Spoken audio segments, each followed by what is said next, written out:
Hi, I'm Sham Sankar, Chief Operating Officer of Palantir. I joined as the first forward deployed engineer. I've spent a significant amount of time with our customers in the field. I joined about 15 years ago now as the 13th employee, and I'm pumped to be here. Hi, I'm Dave Glazer, Palantir's Chief Financial Officer. I joined the company a little over 7 years ago. Kevin Kawasaki, Head of Business Development, coming up on 10 years at Palantir, and excited to take some questions. Hi, Ryan Taylor. I've been at Palantir for 10 years as of next week, actually. I'm a computer scientist by background, so a true engineer at heart turned lawyer. During my time at Palantir, I've worked both as a lawyer and also in a business capacity, structuring our customer engagements and overseeing revenue. Looking forward to chatting with all of you today. All right, guys, let's jump in, and we'll start with a question that's obviously very topical, and the reason we're doing this virtually. So the first question is, can you talk a little bit about the impact that COVID has had on Palantir, both culturally and as a business, and how we've responded over the last several months? Great. Yeah, happy to take that one, Rodney. Thanks. So first, I'll say COVID certainly has had an impact on our employees and our business. I think from a personal level, I know I miss seeing everyone in the office. I miss collaborating with everyone, working together with everyone to help think through and talk through problems in person together. At the same time, it has presented us with unique opportunities, I think, to refine and grow our business. We closed our offices earlier than most companies moving to a remote work environment, and that was in part to be extra cautious and given our global presence. And very quickly, our employees rose to the challenge. We mobilized as a company to be able to continue our business around the world, despite all the constraints that were imposed as a result of COVID. And on the business side, I really think the unique capabilities of our platform helped to unlock a lot of new opportunities for us. It's really been a forcing function for both companies and governments to think about and embrace how they approach digital transformation. And we're in a unique position to be able to help them do that. On the other hand, we haven't seen any notable disruptions in payment timing or revenue generating activity. Customers are still paying. We have no uncollectible accounts, and we've seen no customer terminations. So I think, while it's impacted us all on a personal level, I think it's had we've all felt that. We've all felt the day-to-day grind being a lot harder at times. Overall, I think it's made us even more robust as a company. If I could just add to that there, Ryan, historically, periods of crisis have accelerated the business. Like, of course, we have present day COVID that we can think about, but also the global financial crisis or the ISIS attacks in Europe in 2015 and 16.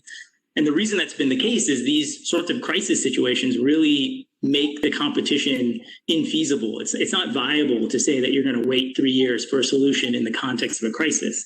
And that gets back to what is it that we actually do? We are providing platforms that help our customers generate alpha. These are central operating systems to their business. And the only alternative to these sorts of things is a multi-year, expensive, slow custom software project. And you're not going to be able to get that sort of alpha from commoditized packaged software. It's only beta. These sorts of things only make you more similar to your competitors, not more different. And you see the beta actually happening everywhere around here, where people are adopting, chat applications or video conferencing applications at breakneck paces. But it's all beta. When I talk to companies, when I talk to prospective customers, I see they're largely frustrated. In the cold light of day, look at the past 5 years of alpha generating or supposed alpha generating IT investments and ask if they actually met their moment in this crisis. And the business folks realize that they can't wait another 3 years. They need something that works now, preferably yesterday. And Foundry was built for a COVID and a post-COVID world. You heard Alex earlier talk about how we build products 5 years before the world broadly understands that they really need them.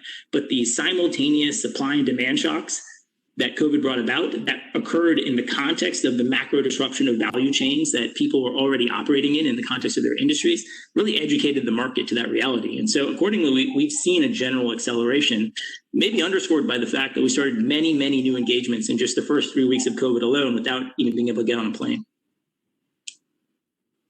Great, thanks, guys. So switching gears, this next question is about competition. We've talked a lot about how we view our primary competition as the in-house solution, or the desire to build the in-house solution. How is Palantir different than visualization companies, data analytics companies, warehousing companies, because we must see those companies or other vendors when competing for business. Yeah, let me take that as well. In our experience, these solutions that are focused on data warehousing or data lakes or analytics or visualization or AI or whatever the buzzword du jour is, that they're not enough. They don't actually have a real impact on operations. In the context of our internal parlance, we would say they stop at the water's edge. They offer insights with no ability to subsequently become the central operating system of that business. And that's profoundly limiting.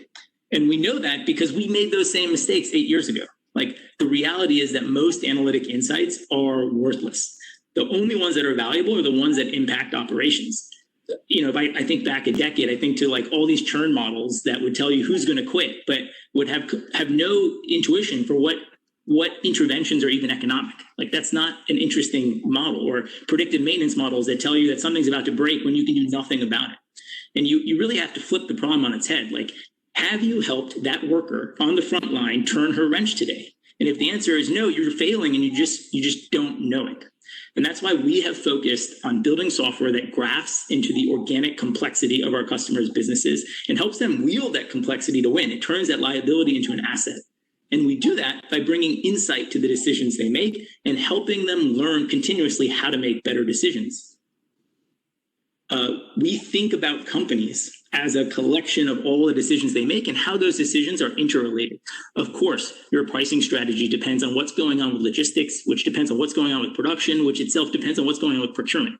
And so we want to bring this together and create a connected company. And as a result, we are wound deeply into the operational fabric of these businesses. And that kind of gets at a deeper truth, something I talked about earlier today, which is the nature of our platforms. Like, our platforms are internal software aggregators. We are aggregating the supply of data and creating the greatest source of truth in the enterprise, well-modeled, ontologized, with security baked in. And we're aggregating the demand for that data in the form of the operational decisions that users make and the users who make those decisions. And so you have this flywheel effect, this sort of critical mass. And once you hit it, the platforms become the obvious place for the institution to solve the next marginal application or problem or use case.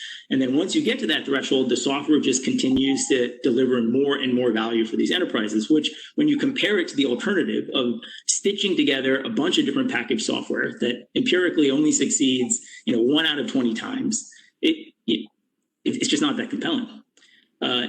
And with each failure that our customers have in this context, they are deepening the hole they're in. Like, each one of these kind of broken solutions further fractures the enterprise. It adds to the heterogeneity.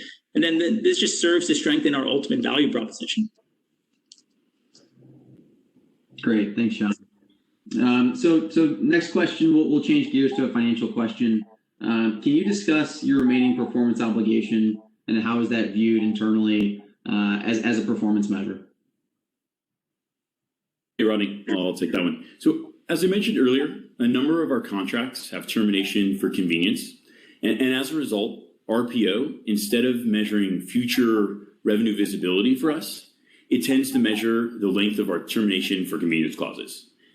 And because our customers rarely exercise their right to terminate, RPO has historically significantly understated our future revenue. And an example of this, at the end of 2019, our RPO for the next 12 months was right around 152 million. And over the first 6 months of this year, we recognized 481 million in revenue. And that was 3x the RPO we had scheduled for the entire year, just in the first half. And so some metrics and numbers we are focused on and that do show the strength of our business: government deal value, which was 1.2 billion as the end of Q2 of this year. Our average customer tenure, which was 6.6 years for our top 20 customers by revenue last year. And then average revenue per customer, which was approximately 25 million annually for our top customers in 2019. Great. Thanks, Dave.